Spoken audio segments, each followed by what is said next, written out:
gathered together, do most humbly beseech thee to guide us in all our consultations, so that we may together build a land where knowledge is free, where the mind is without fear, and the head is held high, and where words come from the depth of truth. Grant us, O God, that aid and guidance, so that we may deal justly with the several causes that come before us, laying aside all private interests, prejudices, and personal preferences, so that the result of our counsels may be to the glory of thy blessed name, the maintenance of true religion, the preservation of justice, the safety, honor, and happiness of the President, and the present Ghana. Grant us, O God, a vision so to lead that all the people of this fair land may enter in that state or broader than unity, where the mind is led forward by thee into ever widening thought and action. Thank you, honorable members. Please be seated. Messages from the President. Announcements by the Speaker.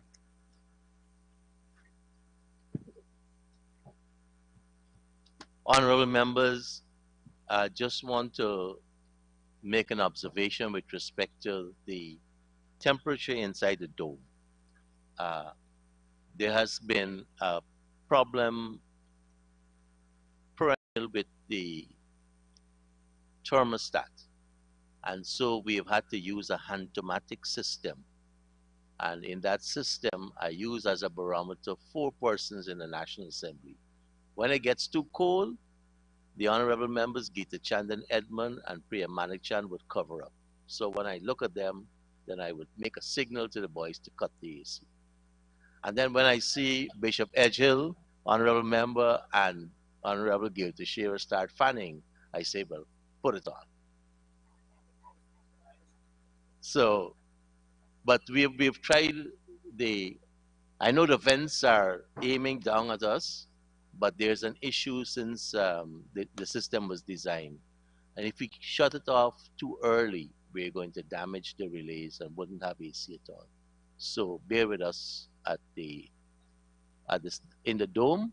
And yes, some people ask, is there any thought of going back to the original place? The clerk and I looked at that last year, and as of October, last year we are ready. We have one issue with the public address system. There is some amount of interference. It's an old entry-level system that has a frequency that is easily disturbed by other wireless systems passing. So we have someone looking within a week or two to look at that system and rectify that. But yes, preparations are being made. People like Honorable Member Ramson and Ben, they always complain about getting their knees hit every time they come in and out. But we've been a fabulous place, and the general public loves us to be here because of the traffic congestion downtown. So please bear with us, and again, our great appreciation to Minister Walron and the staff at the Convention Center for the accommodation, especially over the past 2.5 years. Presentation of petitions, presentation of papers and reports, etc. Reports from committees, oral questions without notice, questions and notice. Honorable members, there are 3 questions on today's order paper, and these questions are for oral replies. These questions are in the name of the Honorable Member Jermaine Figueroa, and he is here, yes. So, Honorable Member, you may now proceed and ask your first question. Thank you, Mr. Speaker. In recognition of the fact that the minister who is supposed to be answering this question is not here, do I proceed? Let me just check online to see if minister is online. So someone just check he's not online.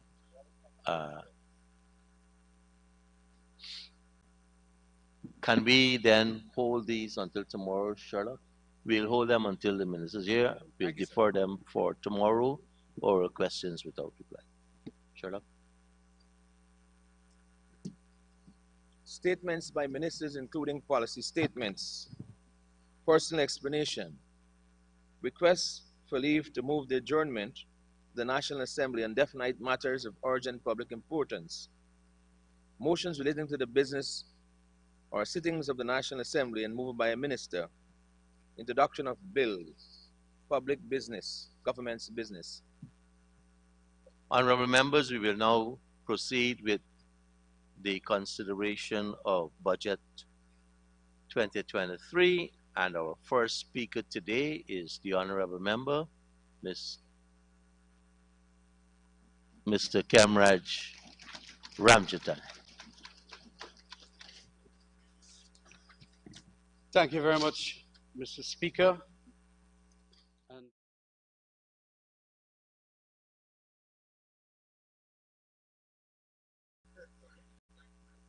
Mr. Speaker, there is a new paradigm in Guyana in relation to revenue streams. Revenue streams today include the monies from that oil and gas contract that we signed on to in 2016, and also from the credit carbons as a result of our forests being in pristine state. Carbon credits is what you call the monies from that project. And Guyana, as a result of especially that petroleum agreement, is today, per capita, one can say, probably the richest country in the Americas. And it is very important, too, that we understand the multiplier effect of that project, namely all the businesses, all the other operators, and so many other nuclear impacts, as it were, from that one sector that today now brings in so much money. And that is why, Mr. Speaker, when I heard some of the government benches yesterday talking and trying to do comparisons with what we did as a coalition government, I want to indicate that that is rather unfair, if not dubious, because of the fact that the revenue streams today is far superior from anything we ever had. And that is why, although it was called a rotten agreement, and in the recent newspaper I see the S word being used by a former vice president, by the existing vice president, we feel that we must not compare the two. Yesterday, Mr. Ganesh and Mr. Chris, honorable members on this side, explained what we did, especially in sports and culture and in local government, to show that with the little that we have, then what we did. And so this kind of analysis whereby the PPP would want to say that we ain't do nothing, we ain't do one thing, it must be understood. We have to now make sure that the comparisons are comparable, as it were. Mr. Speaker, we must not compare this context with what happened before. What we must insist on, is a comparison as to what is being done now with that large revenue stream by the PPP as against what ought to be done. And that is why in this budget, just before it, we had indicated that we would like to have some halves in relation to what this budget must state. And yesterday, my good friend, Mr. Joe Hamilton, was giving the impression that we do not propose anything. We do not propose anything. Well, I want to say that we did propose a number of things in a release called Budget 2023 Must-Haves. and we indicate that we wanted an increase in the minimum wage of $150,000 with corresponding adjustments to personal income tax. We proposed an increase in old age pension to $50,000. We proposed an increase in disability benefits to $40,000. We proposed a reduction of VAT to 12%. And we also proposed that new shelters around the administrative regions for women being abused. These shelters would support the victims of domestic violence, along with the two others that was mentioned by Joe. Mr. Speaker, we understand that in every budget cycle, you're going to have more and more now being spent. But it is not good enough to say that we have done this and exclude us from what ought to be done. And in the context of a Guyana in which, as the Kaichur News mentioned, 43% of Guyanese can't afford a healthy diet, 5% undernourished, and this is an FAO report. It happens today, and you can argue whatever you want, but the whole point of it is that it is not intellectual dishonesty. Look at them. We are saying that it is important to understand, even, Mr. Speaker, this is why, you know, the give and take in a normal democracy is absent with that kind of attitude. Remember, the give and take in the House, though, is when you are going to quote the report and lay over for us, and quote the source.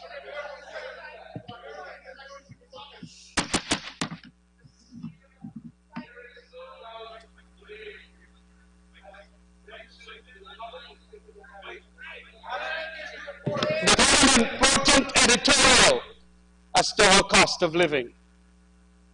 Everything has gone up. Everything. I'm not being intellectually dishonest here. The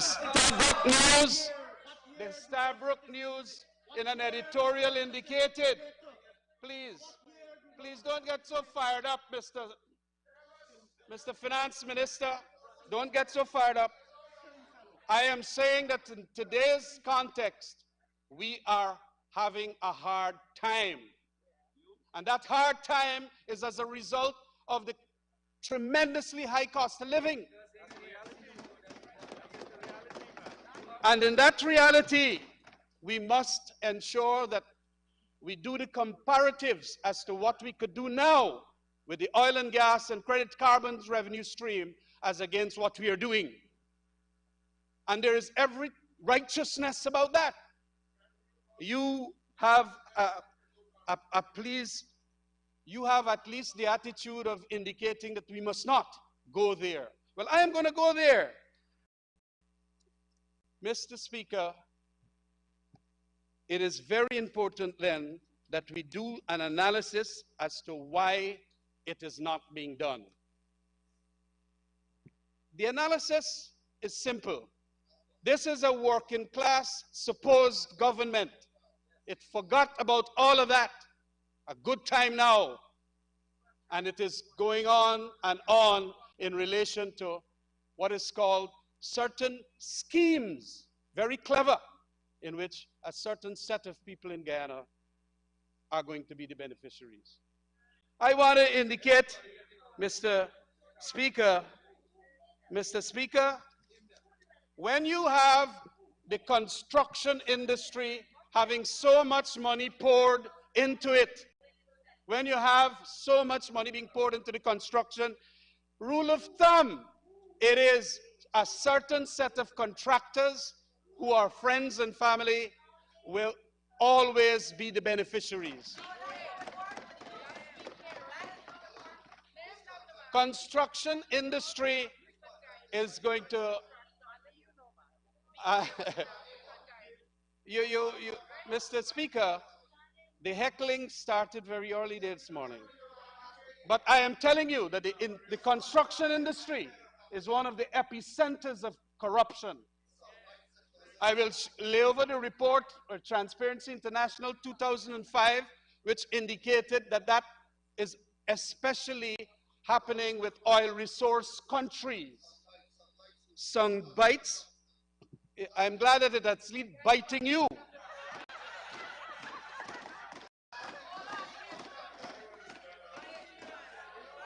Mr. Speaker, it has all the ingredients conducive for corruption. There are so many uncertainties in the execution that it is possible to draw what it is impossible to draw what so many economists refer to as the complete contract. You can't get a complete contract, let's say, for that harbor bridge as to what and what it will be at the cost. You cannot have, for some of the roads in Guyana, you cannot have a complete contract as to what it will cost. And that is why so many roads are being built, the next day, literally, they're breaking and apart. And you know what the corruption, especially in that construction industry, does? It creates what is called an undermining of the political process. And it enables patronage to triumph over honest politics.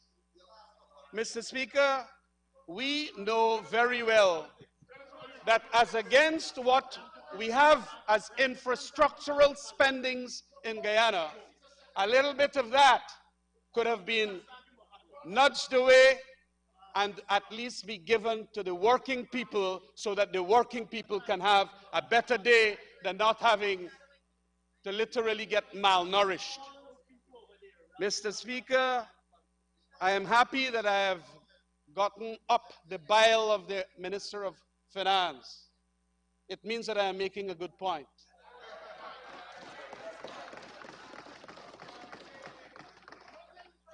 Mr. Speaker, it is all there. It is all there. And we're going to come to what is happening now. The EPA, the EITI, all of those institutions are also today, as a result, being subverted because of what we have under the corruption and the patronage that is happening in Guyana. These transformational projects, as they call them, as Comrade Siraj yesterday talked about, and I regard Mr. Siraj as a typical PPP person, but he also made some dubious comments. Here, this is what is being said by him. The PPP is not thinking about votes. That is why we are having big transformational projects. Listen to me, Mr. Leaders, people over there. That PPP leadership always think about that and nothing else. It's a well-oiled political machinery. Whenever it makes any decision, it thinks about the votes. And I know about that.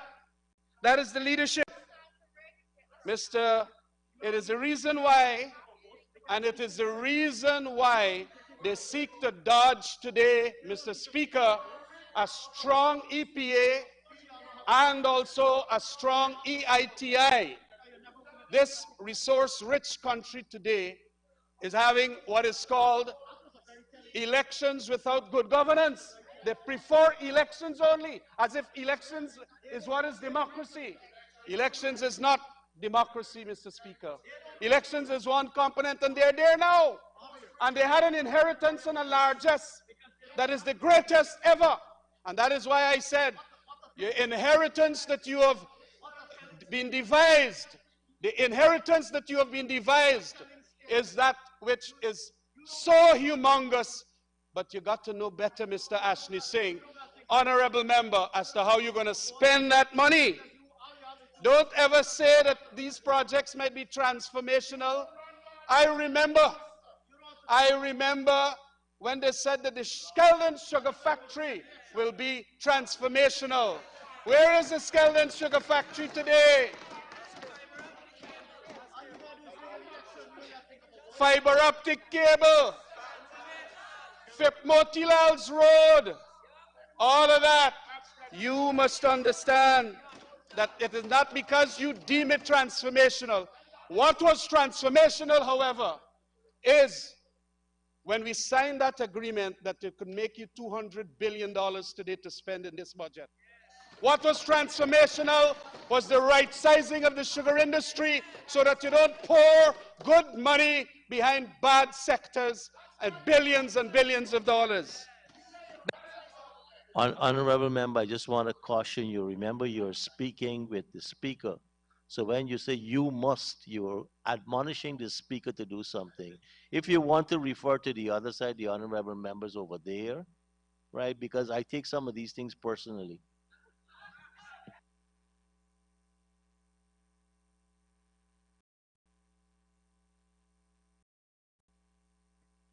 It is not a budget that I can support.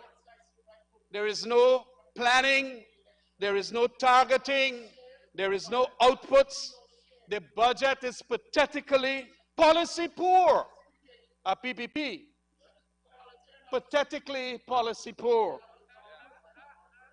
Yes, they love to say that it is the biggest budget, but I want to say, as Mr. Christopher Ram has indicated in his analysis, it is also with the biggest deficit. Biggest budget with the biggest deficit. Mr. Speaker, we have taken some severe body blows of recent times. Severe body blows. I mean, you have Mr. Kwame McCoy, he was very slippery yesterday, and he walked with the own aisle.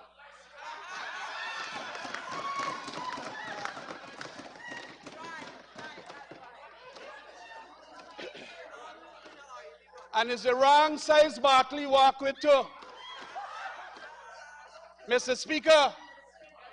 Speaker, we have to understand that because of that no planning, no outputs, no targeting, policy poor budget, that is why the cost of living has gone so high. That is why effectively, compared to what the salaries and wages are, why it is that the people can't find what is called, better conditions or standard of living. It is because we could have done, notwithstanding what might be the economic reasons for inflation, we could have neutralized or neutered those with at least better incomes. Tell us how. And it is instead of spending so much on infrastructure, you could have given 5% more for the people of this country. How much are you spending on workers? Yes, you could have even given 10% more. And you are stating today that we could not. Mr. Speaker, we did not have that revenue stream that is like a gold stream today. We don't have it, and that is why it is important. You don't deal with poverty by cash transfers like that. What is the output of $40,000 for 10-day work? You're just going to buy the votes. That is all you know about, buying the votes over there. Mr. Speaker, it is important. You are there. I don't know about votes being stolen. If it is any votes. Mr. Speaker, those are some of the preliminary points I wish to make in relation to this budget. And I think I have been rather impactful, don't you think?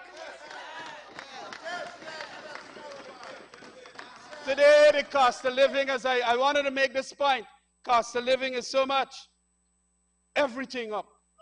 Even when you go to the market and you see fish, ginger, dal, rice, everything gone up. And these people are saying, with a humongous revenue stream, that they can't do better. Show me now, show me. That is their contrived histrionics. That's their contrived theatrics. Just like what Slippery Kwame said yesterday. Okay, honorable member, Mr. Ramjet, and you know better. You're in here longer than I am. You know, I just want to. I don't like to interrupt people of my cohort. So I allowed you 10 times to use corruption during the speech, right? And I've asked you to deal with, you either say Comrade Kwame, regardless of reference to his oil, or honorable member, Kwame McCoy.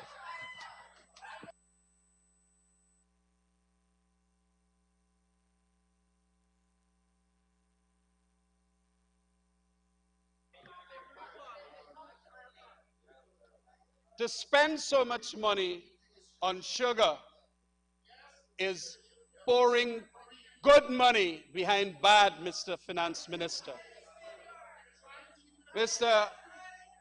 We have spent, prior to this budget, approximately $13 billion.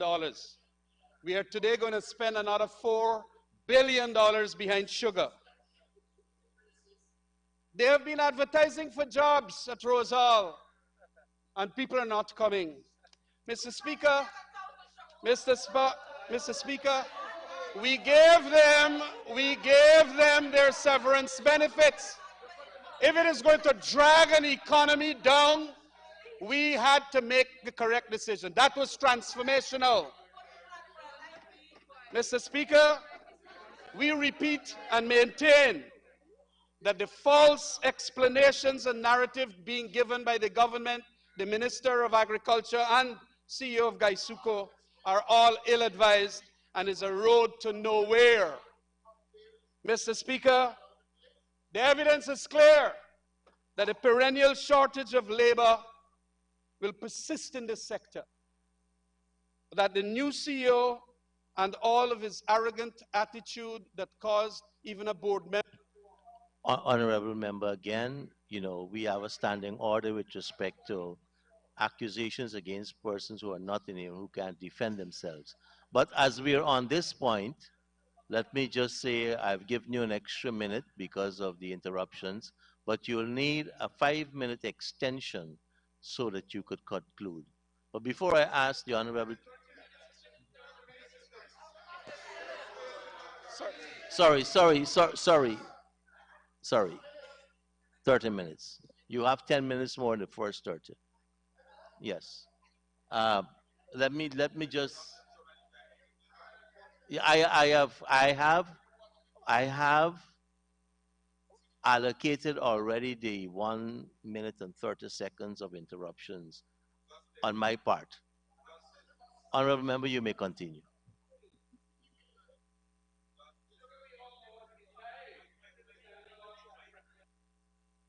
Sugar has been dying since we lost that preferential treatment. Moreover, our workforce is not trained. Our workforce is not trained beyond substantially a cutlass and punt mentality. That is not what the next generation in the estates have been telling me that they want.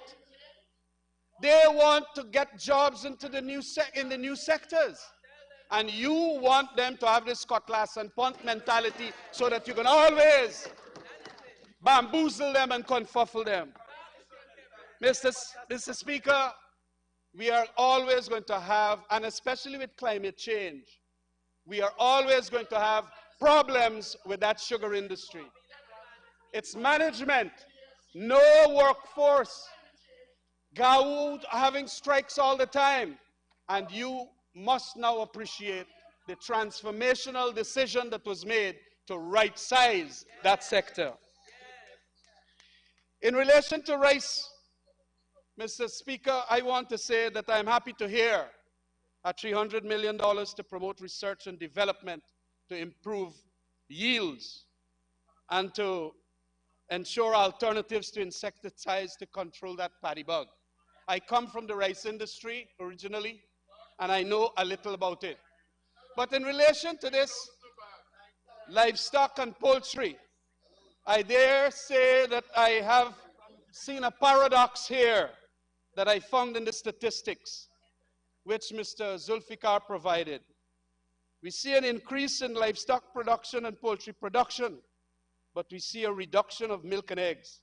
I hope that the minister must, is not a reason for that. Or whatever the reason for it, there must be major interventions for milk and eggs. Mr. Speaker,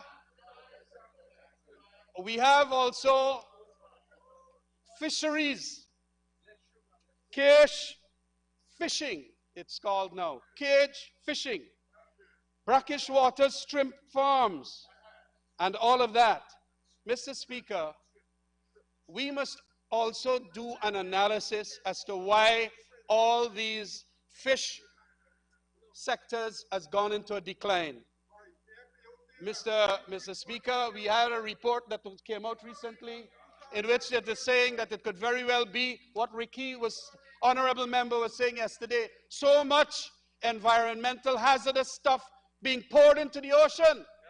But you don't want to do an analysis as to that and to speak the truth to the people in the fisherfolk community. However, you're going to take how much billion? 1 billion to give the 7,500 fisherfolk cash grants. That's not how you're going to solve the fishing industry's problem. Mr. Speaker, these are what are non-starters in relation to what is called aspects of the agriculture policy. Forestry, you have indicated, Mr. Speaker, there are lots that could be done other than just handing out cash transfers. You should have gone and taken on Mr. Vince Adams to tell the Exxon people what they must not do. What they must not do, and that is, don't throw the water with the oil inside of the ocean. That is one of the reasons. But you don't want that. Now you're proposing and they want to dispose. You're proposing and they want to dispose. What do you think about the cash grants?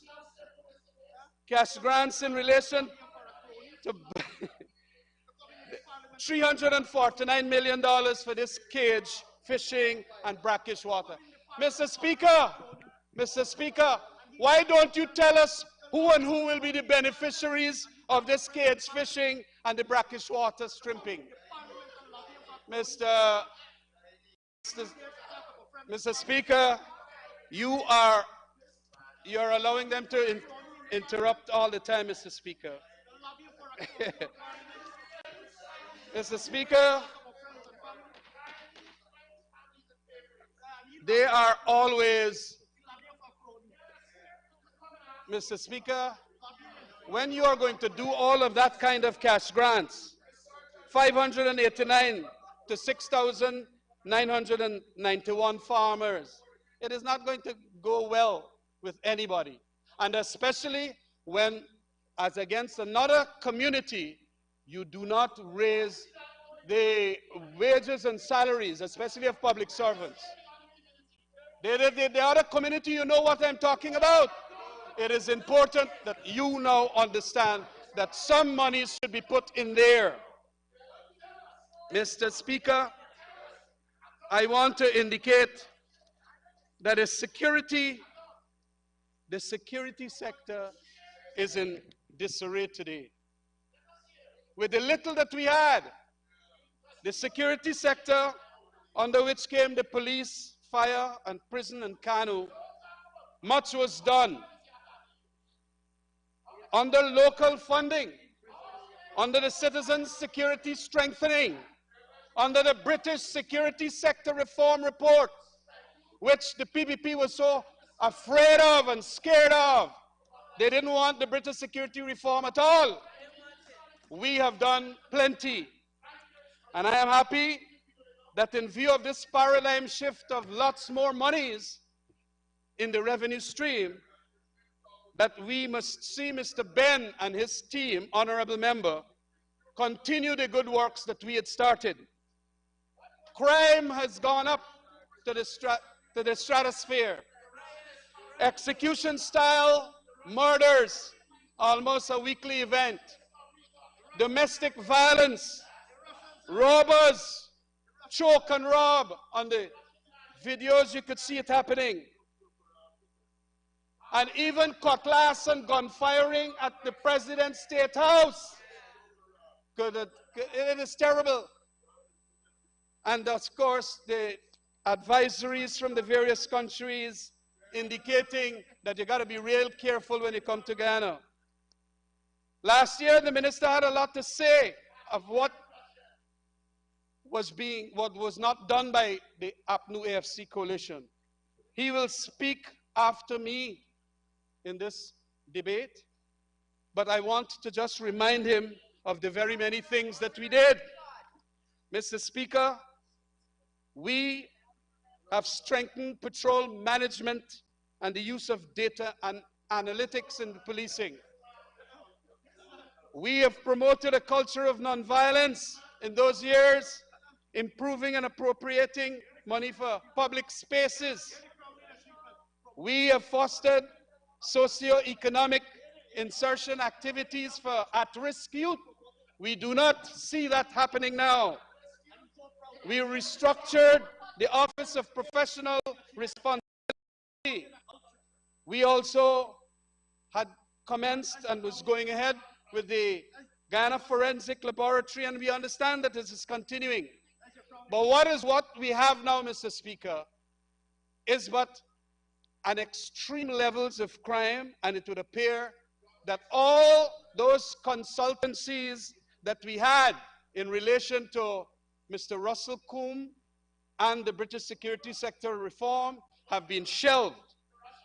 Mr. Speaker, we had continued to ensure that we had close collaboration with the Caribbean Development Bank and the various institutions, CONSLE and RSS, and so many. Mr. Speaker, we had done a huge set of work in relation to rehabilitating and building new police stations and all of that. And at-risk youth, as I just mentioned. The TechVox school education was also done with the assistance of the Citizen Security Strengthening Program. So, you know, when they come here and say nothing was done, with the little that we had, lots were done. Lots were done. For you to do more, honorable member, you will have to get a 5 minutes extension now. Comrade Speaker, I move that the honorable member be given 5 minutes undisturbed to conclude his presentation. Could you define this undisturbed 5 minutes for me? Honorable member, you may continue for the next 5 minutes towards your conclusion.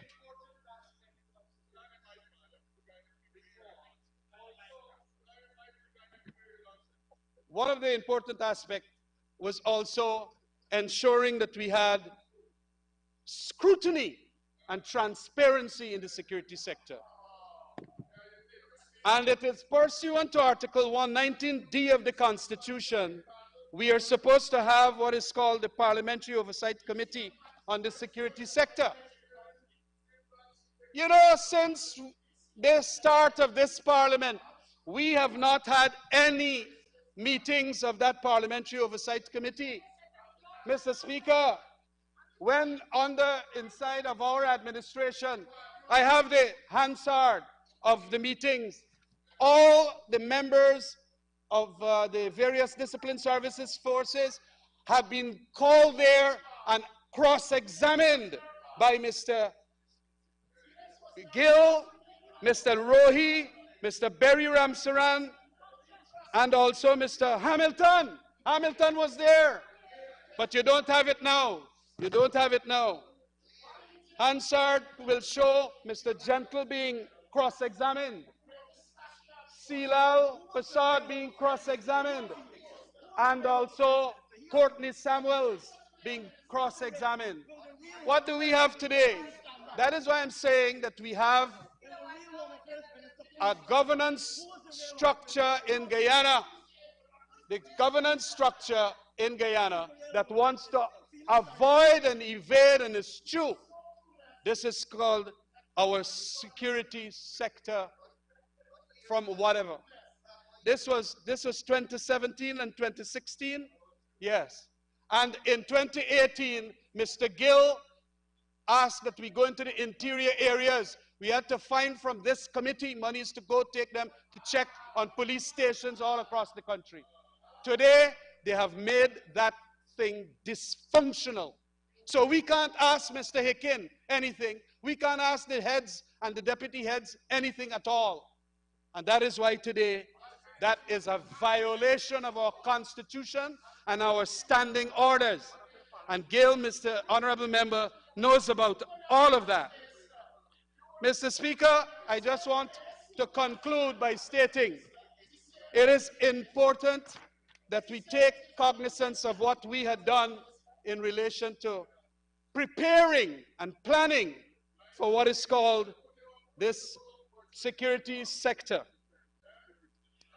We had Mr. Russell Coombe and the British High Commission dealing with the work and a consultancy on maritime security and safety.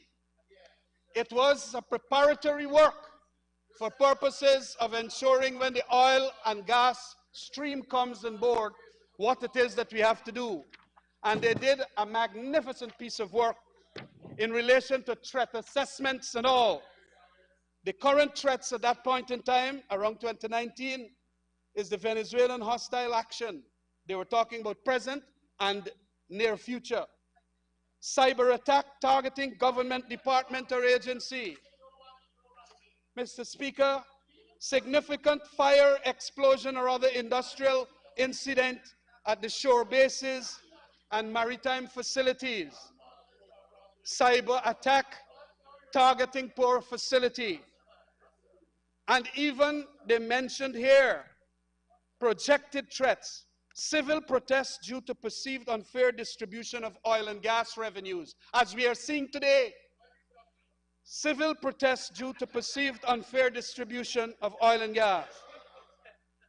Mr. Speaker, what we're going to have is a tremendous amount of resentment and disaffection, as they said, if this is not seen to be distributed equitably. And they are going to make sure, and then what they did was make sure that this must be done in accordance to avoid any security threats. But you know what, Mr. Speaker? They don't want to acknowledge that kind of planning and preparatory work. We now see them today avoiding all of that. I understand that Mr. Russell Coombe had come back, and I am certain that he would have given them the reports. But they have not, in this budget at least, tried to knit that kind of security projections into what is called a budgetary arrangement so that we can spend wisely for those projected threats. Mr. Speaker, with all of these that I have just spoken about, the preambular remarks on sugar and rice and all of that, it is important to understand you really cannot support this budget. You really cannot. It has all the hallmarks of that which is ensuring a disproportionate distribution of our oil and gas funding, oil and gas monies. And we are waging now a serious psychological battle as to the resentments that will be coming. We are in an explosive situation. Thank you very much, Mr. Speaker, for allowing me to make these points. Thank you very much, Honorable Member, Mr. Kemraj Ramjatan. Before I call on the next contributor, let me take this opportunity to acknowledge a few persons in the gallery. Their Excellencies Ambassador Liz Harper, Ivan Evelyn, and Charlene Phoenix, along with National Security Advisor Captain Gerald Govaya and GoInvest CEO and his team, CEO Dr. Peter Ramsuru. And now it's for the Honorable Member Minister of Foreign Affairs and International Cooperation, the Honorable Member, Mr. Hugh Todd.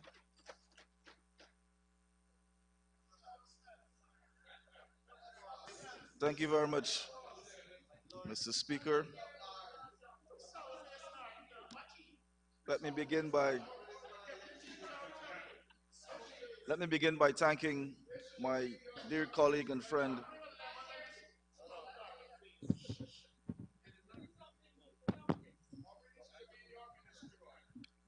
Mr. Speaker. Let me begin by thanking my colleague and dear friend, Minister Ashni Singh, for articulating accurately the people's wishes, promises made, promises delivered, and a continuous path to prosperity.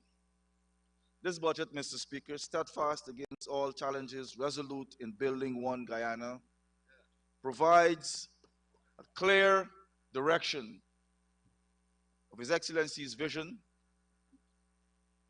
and a full representation of the people, being focused, centered, and led by the citizens of this great nation of ours. Mr. Speaker, it's very difficult for me to respond to Honorable Member Mr. Ramchitan. Everything that he would have proffered clearly shows the disconnect between the opposition and the people. I dare say that they're a resting opposition. Resting. They're at rest.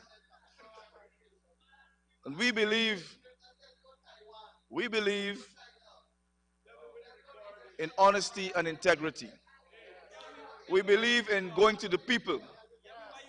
We believe on administration based on having the people involved. Remember that slogan that you carried, honesty and integrity? Well, let me enlighten you.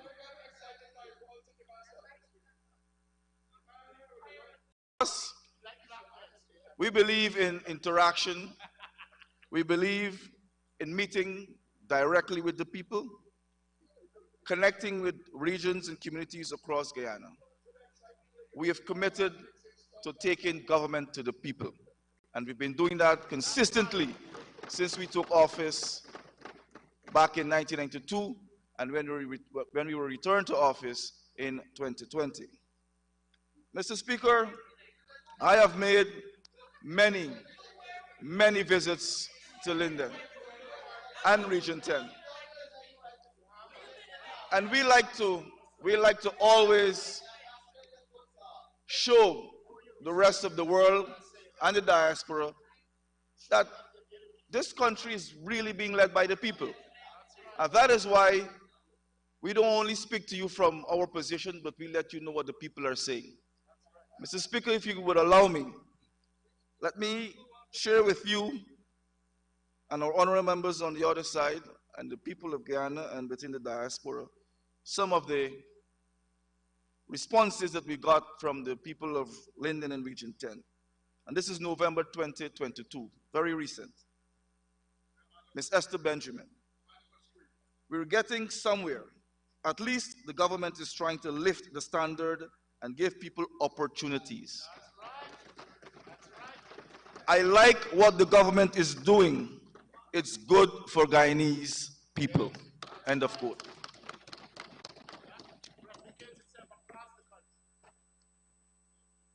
Pauline Thom, I must say this government is sticking to their words and they are working towards everything they say. This is not us.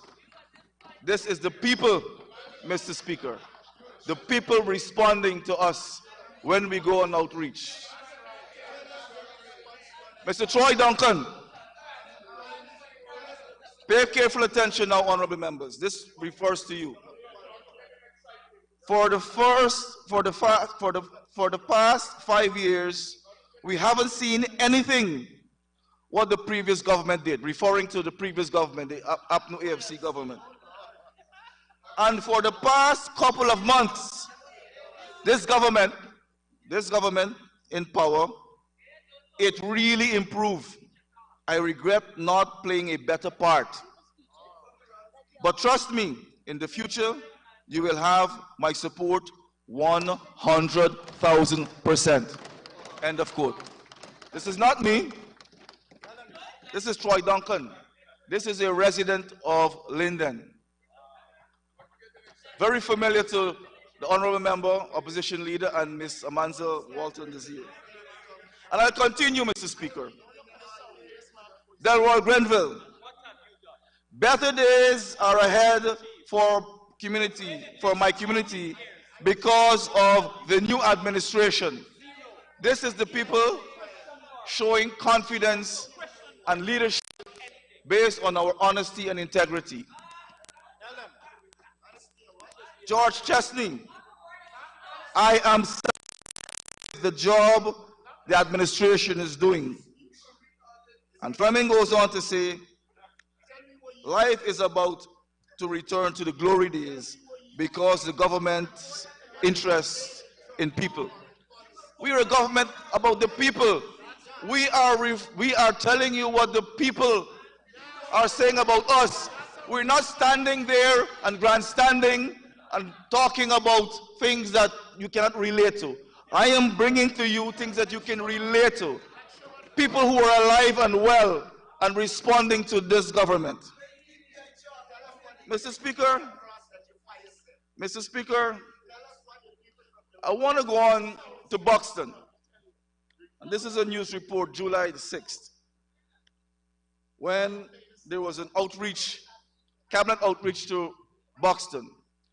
Mr. Speaker, recall that outreach, the opposition tried to rally the people of Buxton and the surrounding environs, telling them not to attend, claiming that they'll have a protest. Yes, honorable member.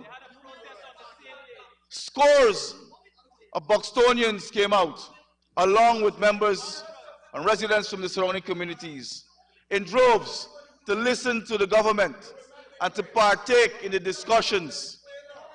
The opposition, Mr. Speaker, were left on the sidelines, imported a few persons from other parts of Guyana holding placards. It just goes to show, Mr. Speaker, that this government is a government about honesty and integrity, and we can reach across the divide, and we can have engagements with people in a truthful, honest, fair, and transparent manner. Mr. Speaker,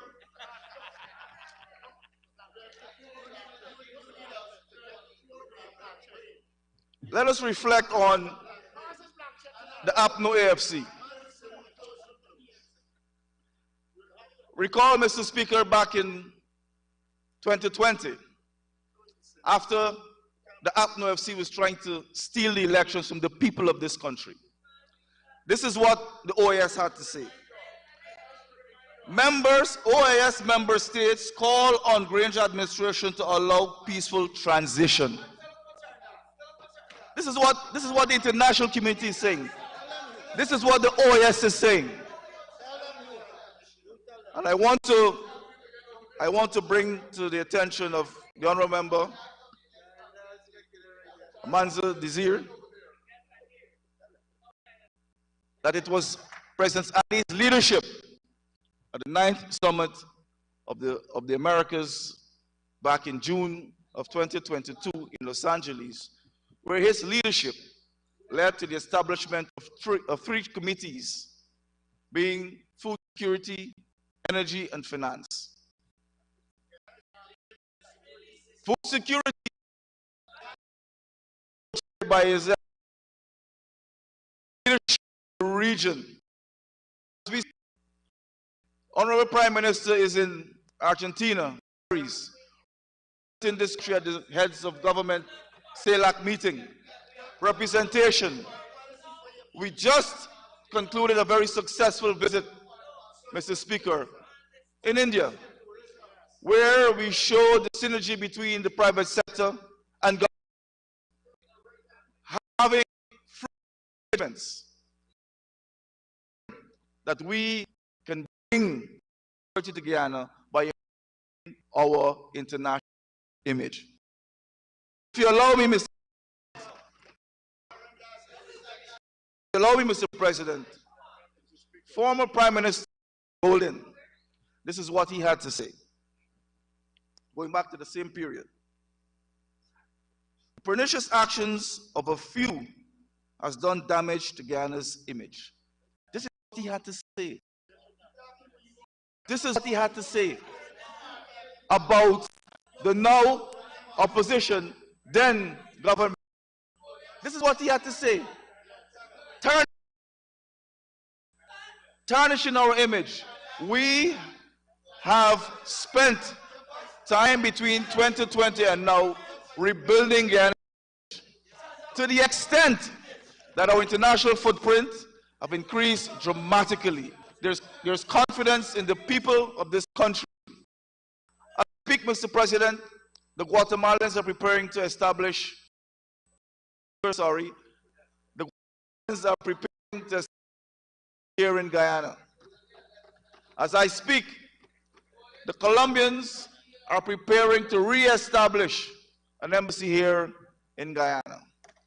As I speak, the Dominican Republic is preparing to establish an embassy here in Jordan. Mr. Our national image has been repaired. It's on the move, being led by His Excellency Dr. Mohammed Irfan Ali. I have more for you, Mr. Speaker. Staying on the elections, U.S. announced more travel restrictions on senior Guyanese official elections. Will continue to act Granger administration acts will of justice. Mr. Speaker, that is the reality. That is the reality. We have the freedom to travel. All of my colleagues on this side of the floor. First, the global environment representing Guyana, where the outreaches, we can travel. And I dare say, many of you on that side still cannot travel. That is as a result of your dishonesty.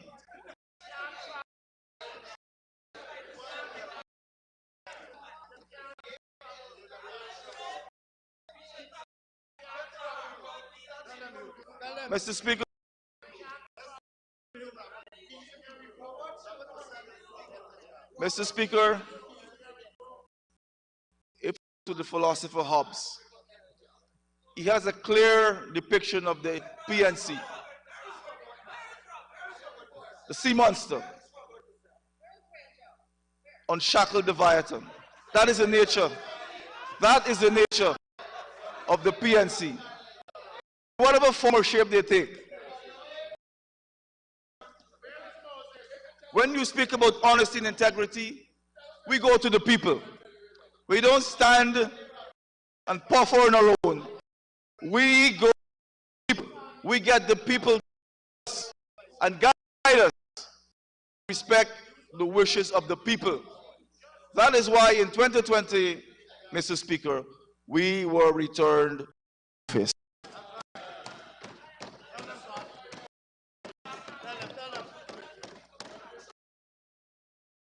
Mr. Speaker, in responding to the honorable member Nazir, honesty and integrity, she presented to this yesterday about the Myla Falls project. I have a document, Mr. Speaker, that clarifies, brings an order. Mr. President, Mr. Speaker, here Chance budget speech and estimates 2011 to 2014. can share this with the Honorable member, you have to. And let me commend the honorable member, Mr. Indar Deodat. He has shared all his documents he quoted from, and they'll be circulated shortly. I will, Mr.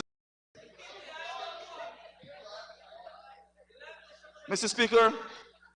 At that time, the Honorable Minister responsible for finance, my dear brother, Dr. Ashley Singh, is the Minister. This is what he had to say. The Finance Minister said that he isn't quite sure what more the government could have done, pointing out that it is difficult to answer questions if they are not. Ramjatan, in bringing his motion to the floor to reduce the 20 billion allocation to the program by 19 billion, queried of the finance as to the progress for the remaining monies required on the project. I go on, Mr. Speaker. The reliable electricity to Guyana was halted after the political opposition signaled their disagreement with it.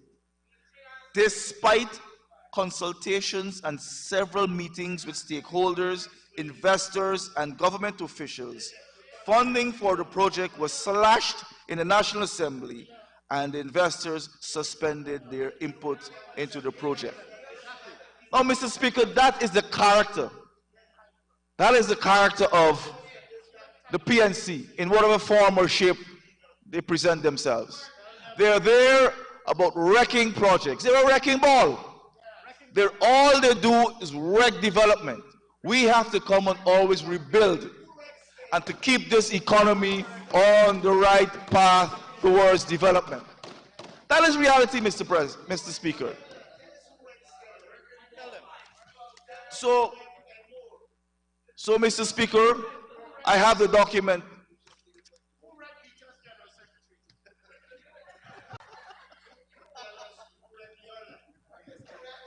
Mr. Speaker, in also responding to the Honorable Member Nazir, I have a copy of the World Bank's report, which I will lay over, October 6, 2022. Extraordinary growth, economic growth of 20 to 40% over the last 2 years, brought GDP per capita over 9,300 in 2021 from about 6,000 in 2019.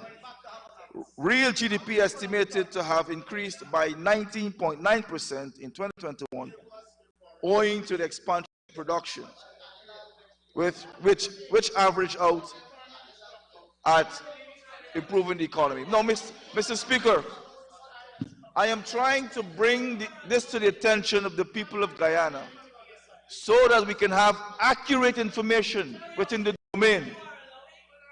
We cannot encourage the opposition to be sending messages to the people of this country which are designed to mislead them.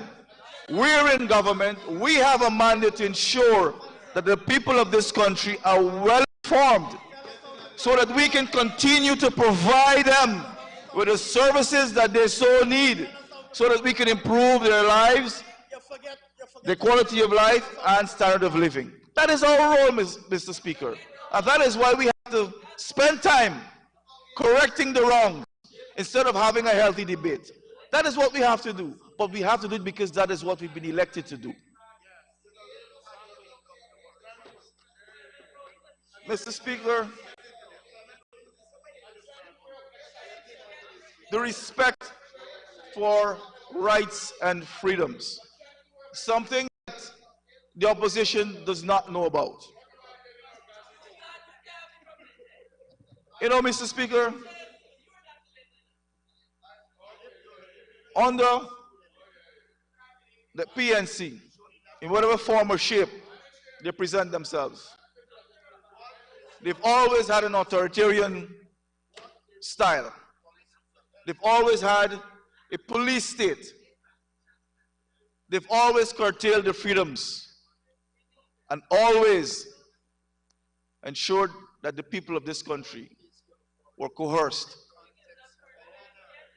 Under the People's Progressive Party Civic, we have always worked tirelessly to ensure that we provide the people with the freedoms and the respect for their rights so that they can have the kinds of livelihood that will allow them to enjoy the partnership that we have. Now, Mr. Speaker, I draw your attention to our bill status. And I must give credit to Honorable Member of the Attorney General, Senior Counsel, and his team for presenting, Mr. Speaker, between September 21st, 2020 and the 5th of December, 2022, 70, Mr. Speaker, 70 bills and amendments tabled in this assembly. Think about that, Mr. Speaker. This is working for the people. This is providing the framework to allow people to enjoy a predictable and stable environment. Thank you, Mr. Attorney General. And I'm going to submit this also, Mr. Speaker, to the House. But I wouldn't go through them item by item, but I know that my honorable members on the other side know exactly what I'm speaking to.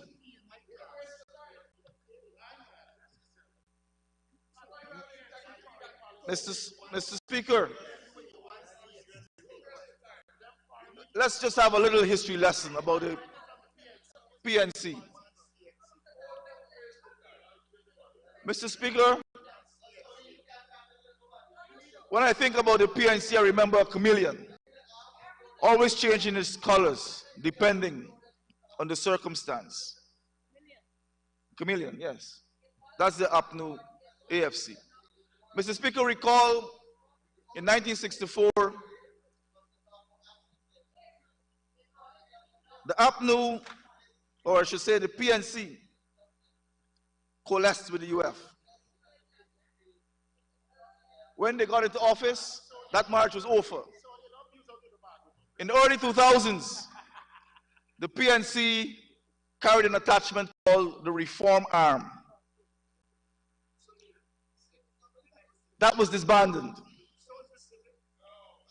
In 2011, they came with a new color and brand called APNU AFC. Today, they're divorced. They're living in separate rooms now. Mr. Speaker, when the People's Progressive Party was established in 1950, it stayed true to form until this day. True to form. Let me also add, Mr. Speaker, that in 1992, the People's Progressive Party opened up itself to the entire Guyanese population so that any civic-minded member of society could have joined. That remains true to form. True to form. True to form. So, Mr. Speaker, when you speak about consistency, when you speak about character, when you speak about honesty and integrity, you see that in the People's Progressive Party Civic.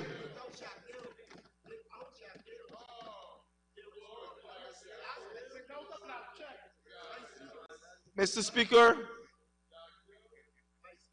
we honor the social contract between government and its citizens. We believe that we have a role to play ensuring that we continuously and progressively improve the lives of the people of this country. It therefore means, Mr. Speaker, that our understanding of trust, our understanding of confidence building, of transformation, those are principles that are embedded in the People's Progressive Civic Party administration. Mr. Speaker, when you look at how we go about shaping our policies, which would lead to the budget bringing numbers to bear on our ideas and our response to the people's needs and aspirations. Mr. Speaker, we have done a very fantastic job, and this is based on what people would have said, the citizens would have said, in resolving conflicts among our citizens. And look, we can see what AG would have done over the last 2 years with 70 bills and amendments.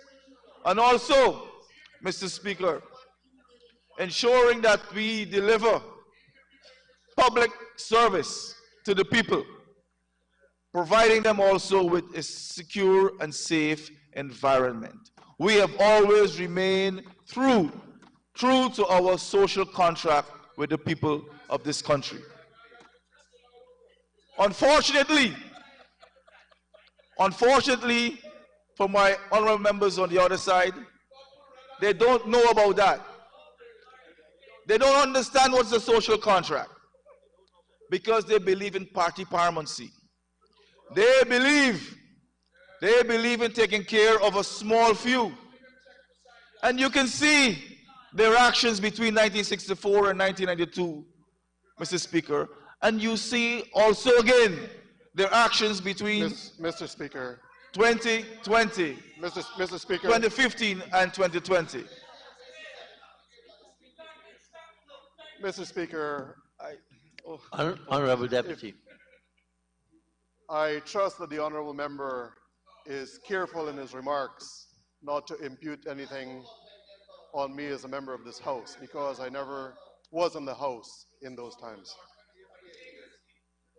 For clarity, Mr. Speaker. Thank you, Honorable Deputy. I've been listening to the Honorable member. He's been saying opposition, and opposition, I think, refers to anything inside, outside. So, yes, go ahead. Mr. Speaker, let me... Go ahead, Honorable Minister. Let me make it very clear that when I speak about the opposition, that the honorable member, Deputy Speaker, Mr. Schuman, is excluded. So, Honorable Minister, when you want to exclude the Honorable Deputy Speaker, you can easily say the Honorable members over there excluding the Honorable Deputy Speaker. I will do that. I will do that. I will do that, Mr. Speaker. Thank you for your guidance. So, Mr. Speaker, I go back to the social contract that the honorable members on the other side, excluding Mr. Schuman, honorable member Schuman, that they have no respect for that contract. They have no respect for the freedoms and the rights, the liberties of the people of this country. And they've shown that in office, and they continue to show that out of office. Mr. Speaker, recall recently there was a leaked tape involving allegedly the leader of the opposition and his treasurer. There's absolutely no accountability or transparency in their own space. How can they display that to the people of this country, Mr. Speaker? Their house is in a mess. It's awful, despicable. They will remain a resting opposition perpetually.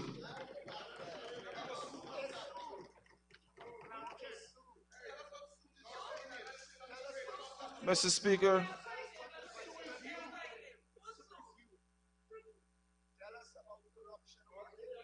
this allows me, Mr. Speaker,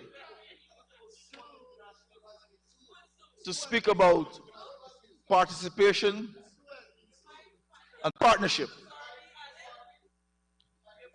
Mr. Speaker, our scorecard, based on the responses and engagements with the citizens of this country, is deserving of us being here, being able to year after year deliver a budget based on the people of this country, centered primarily on the people. Everything that we've done, Mr. Speaker, in terms of our policy making is designed around the people. It is designed to ensure that we put the citizens of this country first. And we believe in that partnership. We believe in that in the people's participation. We believe in that, Mr. Speaker, and we do that. We see the President, Cabinet colleagues, MPs traversing the length and breadth of this country, meeting with citizens, engaging with them on a regular basis, hearing their concerns, and not only listening, Mr. Speaker, but responding and delivering, meeting and in some cases exceeding their expectations. Honorable member, you've exceeded the first 30 minutes a bit, so you'll have to get someone to give you an extension to conclude.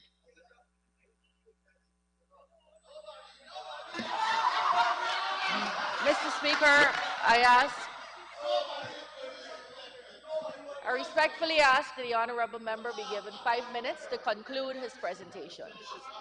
Thank you, Honorable Minister. Honorable Minister of Foreign Affairs, you may continue for 5 minutes and conclude. Mr. Speaker,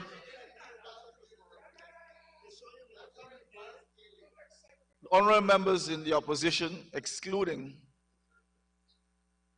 the Deputy Speaker, been trying to chide me on to speak about foreign affairs. And I'm encouraged, Mr. Speaker, to enlighten the people of this country of a project which commenced under the APNO AFC that wasted the taxpayers' money of this country, and that was to establish an embassy in Brasilia. Mr. Speaker, I have a document here and a report from the Ministry of Foreign Affairs. This is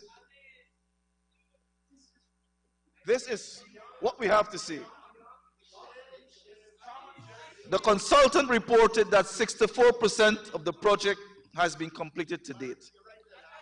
Now, Mr. Speaker, this was a contract that was fundamentally flawed. Knowingly, and their members on the other side, Mr. Speaker, who are sitting members of the opposition, who presided over a contract, knowing that they could not have delivered on it. I had a light chat with my honorable member, Karen Cummings, yesterday, and she said to me, you know what, Mr. Speaker? I was not involved, I inherited it. She was acknowledging, Mr. Speaker, that they cannot run anything, much less dealing with our foreign relations. We, on this side, clearly show that we can manage this country's affairs and provide balanced development to the people of this country. Mr. Speaker,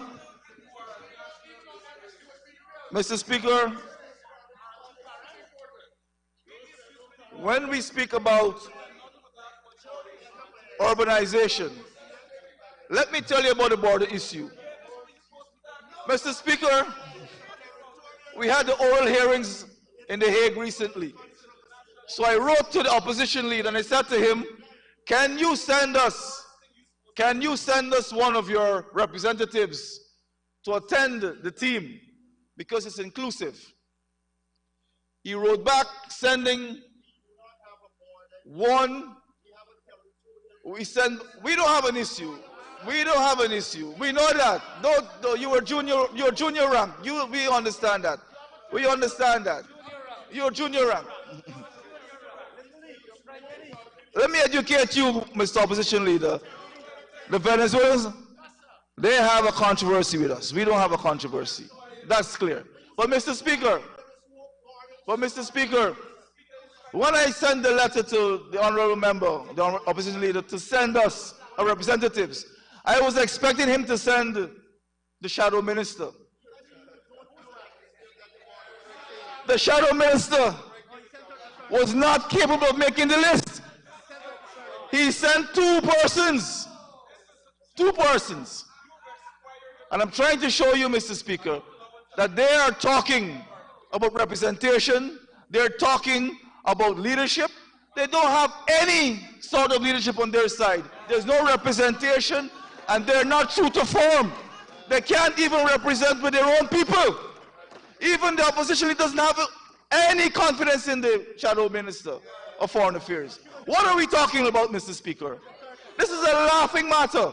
A laughing matter. Mr. Speaker. So, Mr. Speaker, point. I would...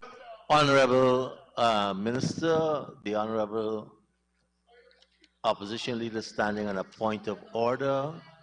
Mr. 40. Speaker, 4, I think you may want to... 41-6, Mr. Speaker. No member shall impute proper motive to any member.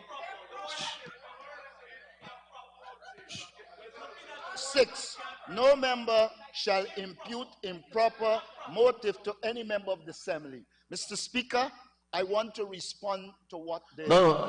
No. First of all, Honorable Leader of the Opposition, you have to tell me your interpretation of the Honorable Minister imputing improper motive on someone on this side. By saying what he said, he was suggesting that we proposed two persons, and that is untrue. We proposed one person, and the minister sent through their permanent secretary to ask for another person. Okay, that's a clarification, which totally untrue the only I allow. I think we all could learn a bit, Honorable Opposition Leader. What you raised there was a point of clarification, and the standing order says, the standing order said before you could go into that explanation, I had to get leave of the person presenting, and I didn't put it. I allowed you to go, but I thought you were going to say he was imputing improper motive on the honorable member who shadowed him.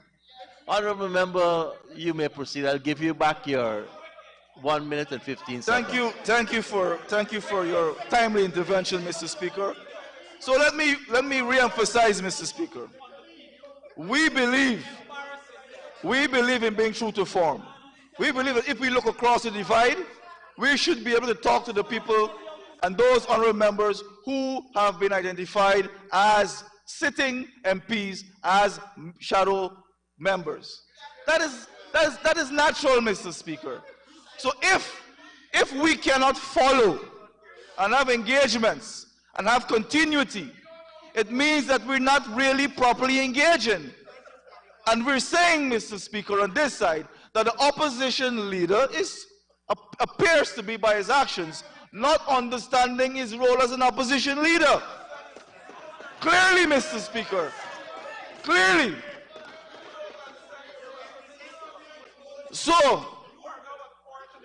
So we, on this side of the House, Mr. Speaker, we are very pleased to know that we enjoy the confidence of the people of this country. We're very pleased to know we enjoy the confidence of the regional community. We're very pleased to know that we enjoy the confidence of our traditional partners, non-traditional partners, and we are pleased to know that we have the full confidence also of the members within the diaspora. Mr. Speaker, we will continue with our urbanization of this country. We will continue, Mr. Speaker, with our human development of this country. We will continue, Mr. Speaker, with ensuring that we have an inclusive and one Guyana. We will continue, Mr. Speaker, to have progress and sustainability. And we will continue, Mr. Speaker, to have prosperity for all. I do commend this 2023 budget to this Assembly for its approval. Thank you, Mr. Speaker.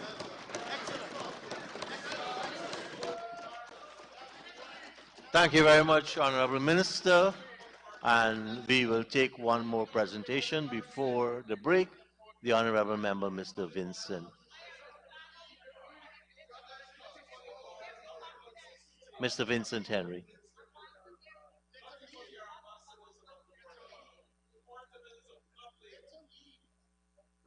And the Honorable Member has 15 minutes plus an extension of 5 could be granted.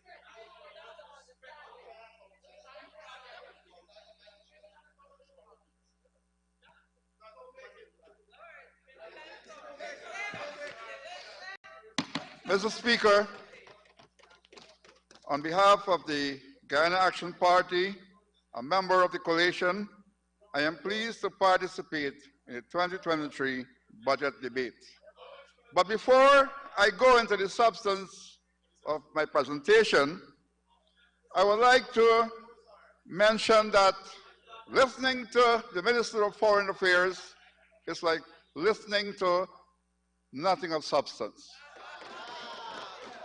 The most important topic that he should have been speaking about is the one where we have a territorial problem with our neighbor.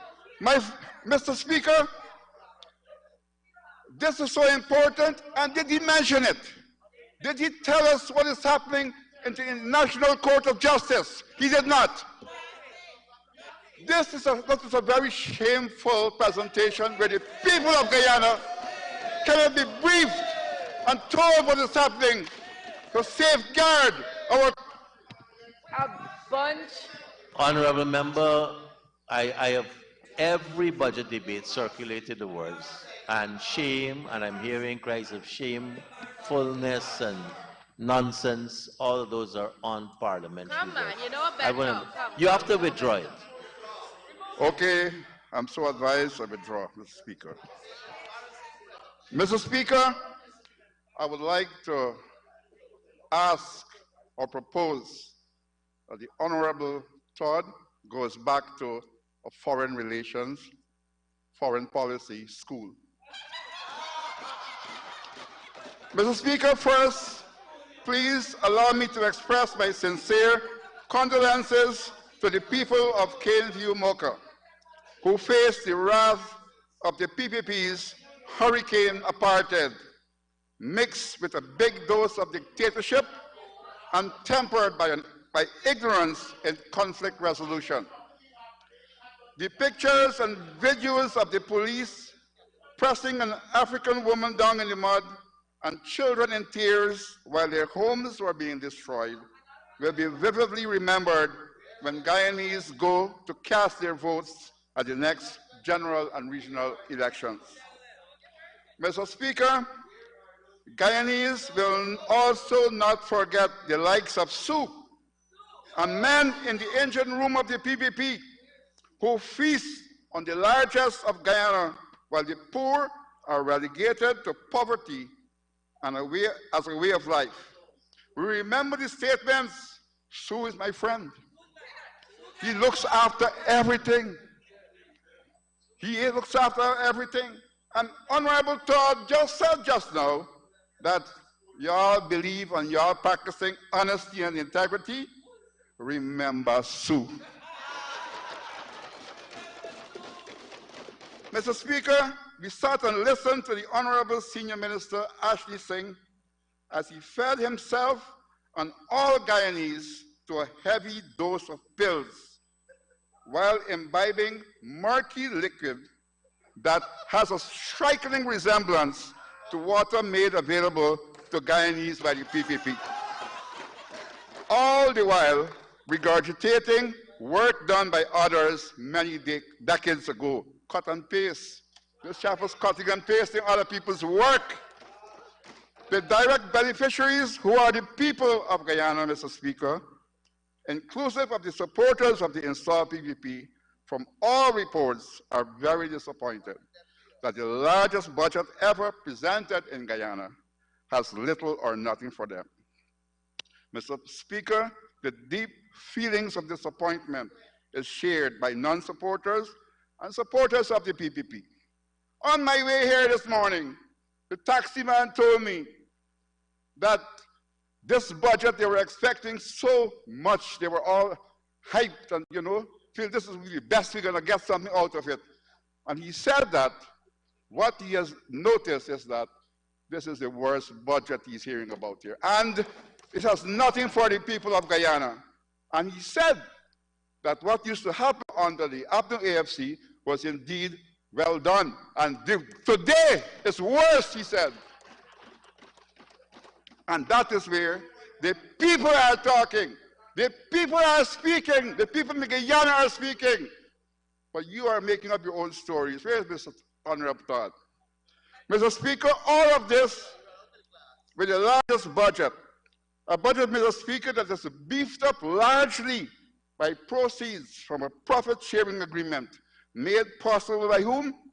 The APNU AFC when in government. So you're using what we did to now show off with the people and still punishing the people.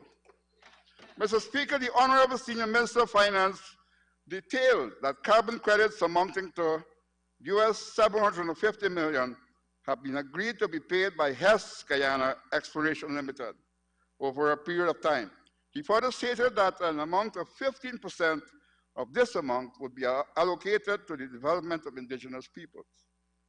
Mr. Speaker, while we welcome this initiative, it would be remiss of me to not detail the transgressions that occurred during the process, or perhaps lack of due process, culminating in this decision. Mr. Speaker, it boggles my mind to know that the indigenous people, the true owners of the forests that allowed us to have carbon sequestration and carbon credits for sale, were not allowed to have free prior informed consent with regards to the ART process, ART. I note that an attempt was made to whitewash 2-hour meetings in certain communities as meaningful consultations. How can anyone go through the entire process of meaningful consultations and then reach an agreement with regards to ART process in 2 hours? Further, most of the people of the hinterlands speak English as a second language. Mr. Speaker, then we were told that the National Two-Shops Council at the last NTC gave its consent for ART TREES. This is the abbreviation for Red Cross transactions. And you don't know what is ART either, so keep quiet. Sorry, Honorable. Again, anyone who attends the NTC conference would know that it is impossible to meaningfully have FPIC of the ART trees process due to the limited time available. Mr. Speaker, to make matters worse, many knowledgeable persons pointed out that the NTC cannot legally give consent for sale of communities' carbon credits.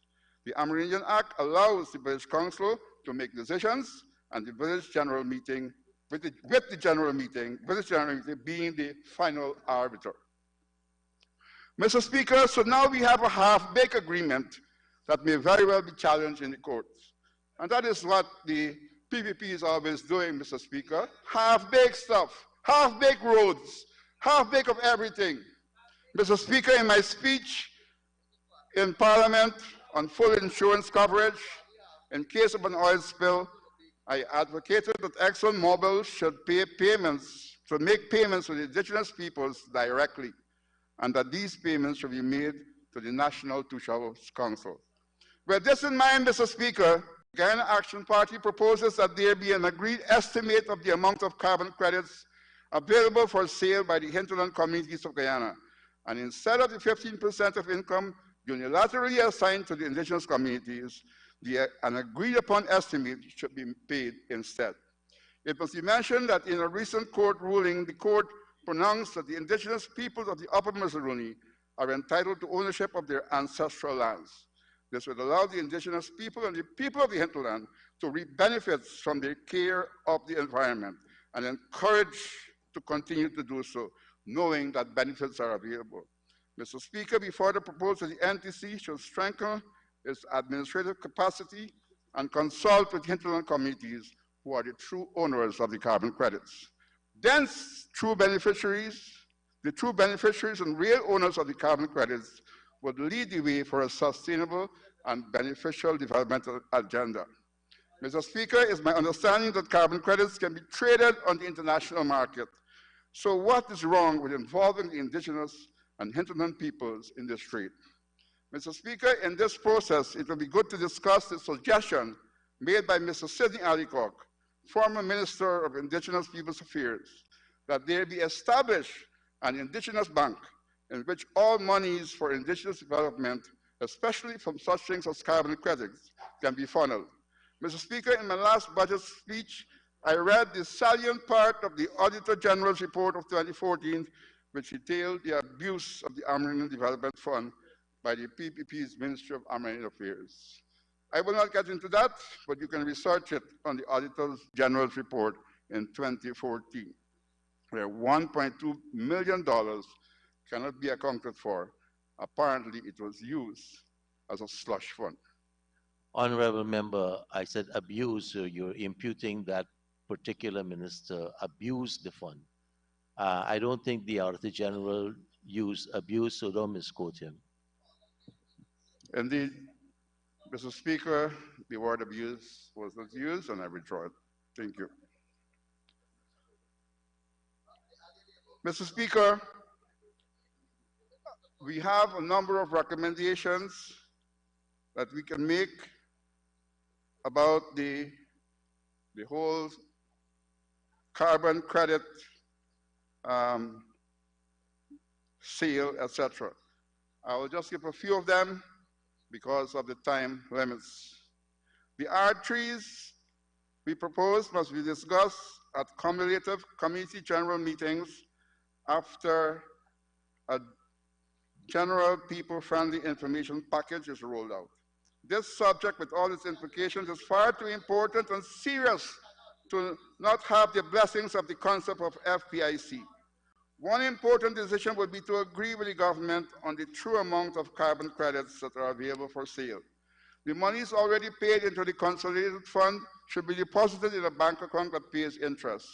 After the immediate beneficiaries have participated in an agreed process and general agreements made via FPIC, then the actual disbursements can be made by an implementing body set up by the NTC, as proposed yesterday by Honorable MP Cox. The National Two-Child Council should be the lead agency for the indigenous component of the R3s in Guyana.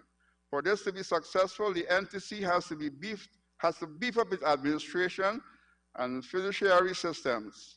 They should include improved communication systems, accounting and auditing systems, and a project management unit, among other improvements.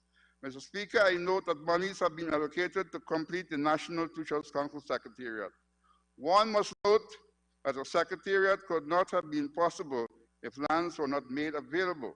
It is opposite to note that the APNU AFC, via His Excellency David Arthur Granger, committed and granted prime lands within Georgetown so that the NTC could not only build an administrative center, but also build supporting facilities such as boarding and lodging quarters, so that the executive and staff of the NTC may comfortably execute their duties and give improved services to the indigenous peoples of Guyana. Mr. Speaker, I noted that the Honorable Senior Minister within the Ministry of Finance regularly embellished the 2023 budget speech with half-truths and total untruths. This is no surprise. We know that the telling untruth is a habit of the PPP. It is in their DNA. One such untruth the minister mentioned is that APNU-AFC, in its recent stint of government, did not grant any title to the indigenous communities. Mr. Speaker, absolute grants of land titles extensions were granted by APNU-AFC to Mainstay Wayaka, Mashabo, Kapui, and Yupukari. Legal boundaries were granted for Parabara, Rockstone, Tasserine, and Kangaruma. Also, some 45 investigations were completed, which included 32 for extensions and 13 for new villages. I know for a fact that the process of granting titles is somewhat lengthy, and that many communities are on the verge of getting their titles and extensions under the APNU-AFC tenure. But the process was derailed because of the no confidence motion by the PPP. It must be noted that if the PPP had not been successful in their no confidence motion, many communities would have received their titles or extensions. These communities would have included Sand Creek, Shulinab, Pariporno, St. Ignatius, and many others. Mr. Speaker, I challenge the PPP to grant St. Ignatius Village a satisfactory title to their lands. All the paperwork was done. Just grant it now. But we know what will happen in St. Ignatius. St. Ignatius people, we know what will happen. Mr. Speaker, it was a total impasse for the PPP to hold a ceremony to hand over title to the village of Kangaruma and Tasserine in the Middle Mazarine Region 7, only to take it away from the village after the ceremony. They give them and they take it back at the same time. This is the duplicity of the PPP. That is what they are. Mr. Speaker, then the PPP, with much fanfare, handed over a title of extension to Yupukari at the last NTC conference, although the community had already received that same title from APNU-AFC. This was a big joke in Rupununi and the indigenous communities. And that's the extent the PPP would go to try to fool, they're trying to fool the indigenous people.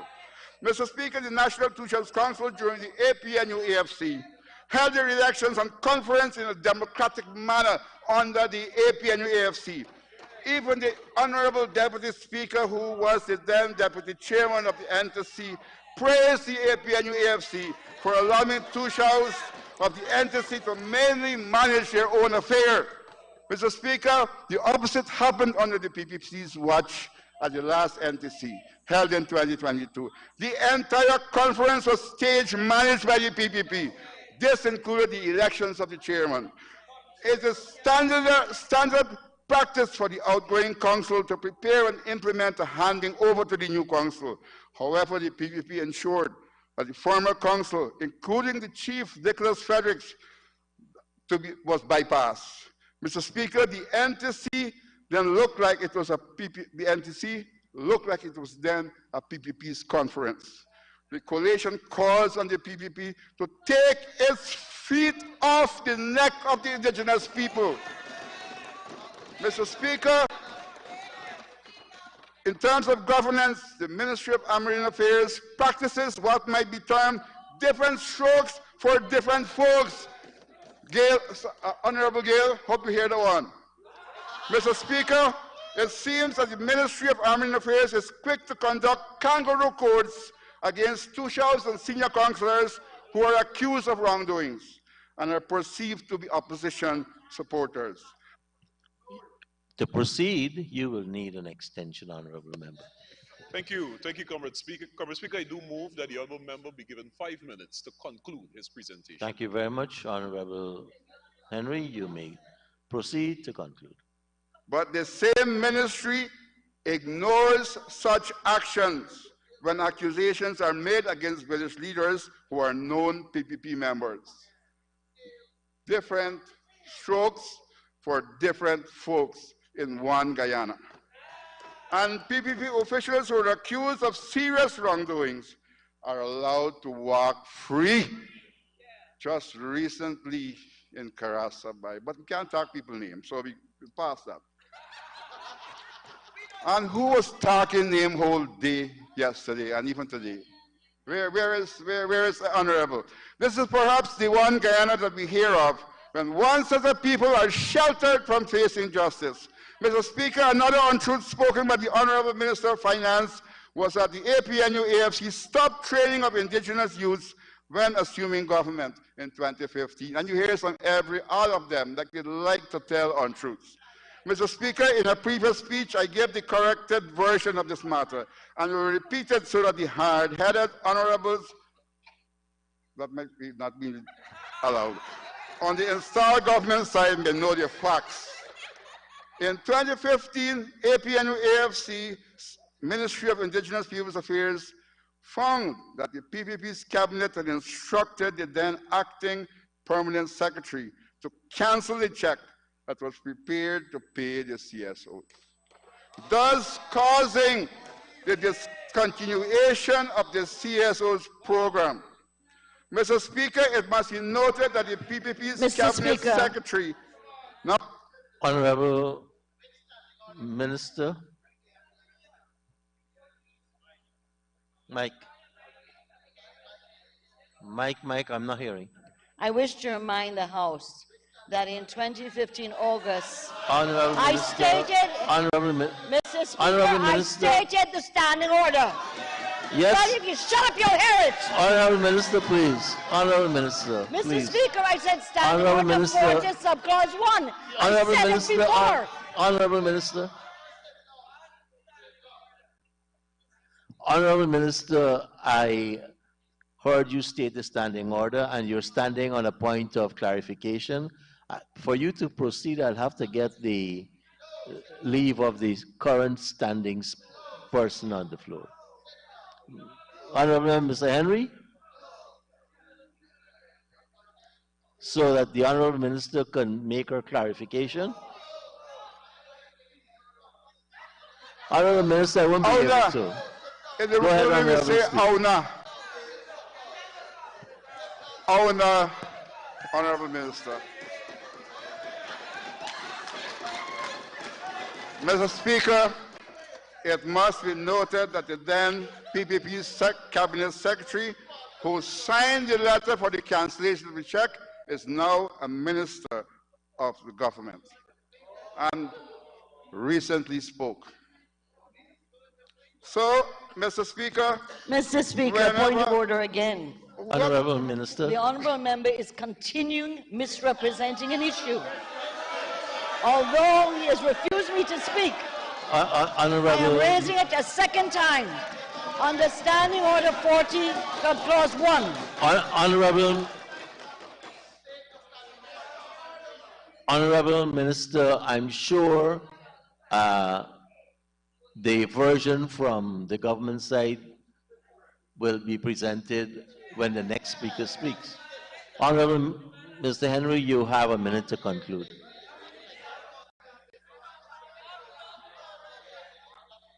Mr. Speaker, I've been interrupted several times. Can I get back that time, please? You have your time, that extra minute. Yes, go ahead. Oh, thank you very much. So, Mr. Speaker, whenever one hears the PPP speaking to the contrary, one can and must come to the conclusion that telling untruths is part, again I repeat, of their DNA. And whatever they say must be taken with a strong dose of cough syrup or something or the other. Mr. Speaker, also the training of some 2,000 CSOs in multiple life skills, inclusive of entrepreneurship, was done by APNU-AFC.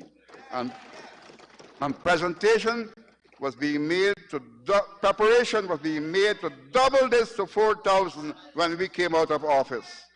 Using an improved curriculum, had the PPP not manipulated someone to launch a new confidence motion against the caring APNU-AFC government. Mr. Speaker, I'm talking about the training of hinterland youth. Can the Minister of Army Affairs list the names of hinterland youths that's been facilitated to get training and employment in the oil and gas industry?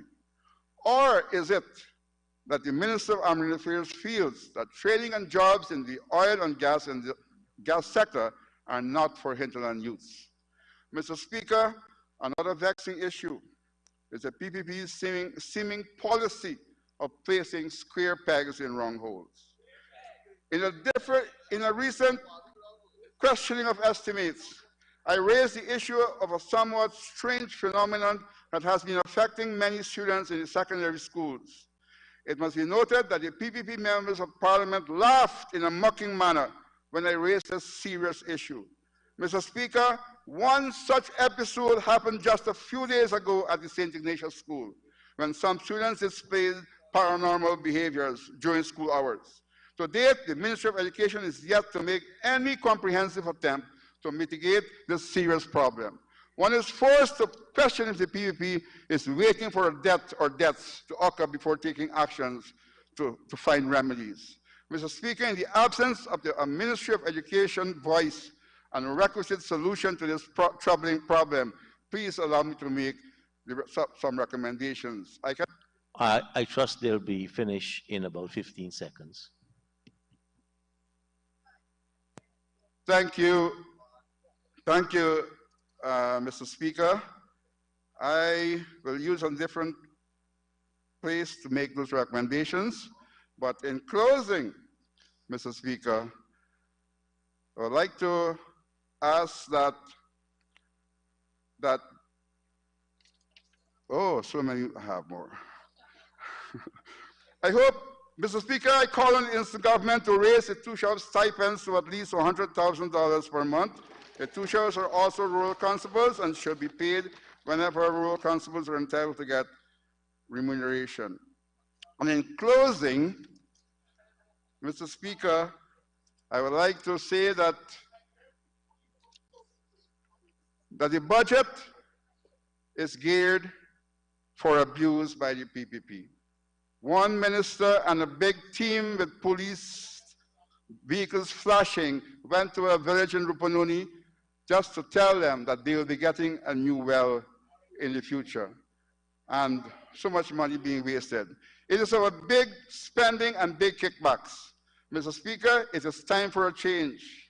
It is time to balance development in Guyana with the poor getting their fair share of the patrimony. It is time to bring back APNUA. Thank you very much, Honorable Member.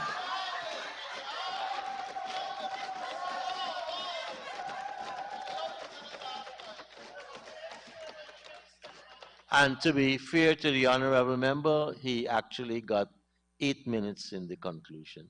Thank you. Honorable Members, this is a good time for us to thank the suspension.